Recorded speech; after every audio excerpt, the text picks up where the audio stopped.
I felt that this job would be an interesting challenge. I have long, throughout my career in fact, sought ways to increase confidence in our political process and try to combat cynicism. When some colleagues suggested that I ought to think about running for Speaker, it struck me as an opportunity to continue that kind of effort. I think there is a lot of frustration out there in the public about our political process, about the way the House of Commons operates, and people want to feel that they can have more input, and they want to feel that the members of Parliament can have greater input and have a real say in government decisions. How do you think Canadians view the House of Commons? The view of it has become more negative because they see it as more and more of a hostile place where members tend to be more interested in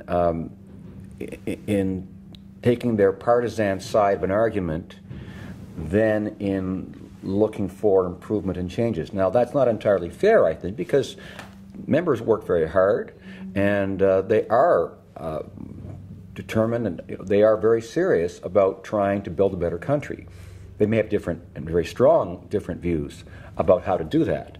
But I think what we need them to do in the House is to try to restrain themselves and show a little more respect for other points of view. It often struck me over the years as I looked up into the public gallery, which is a fairly large, the largest gallery in the House, it often struck me that the image they saw wasn't the one I would like them to see. And it's the same thing that I would hear from my constituents back in Nova Scotia when they would say to me, you know, that the behavior isn't what they expect.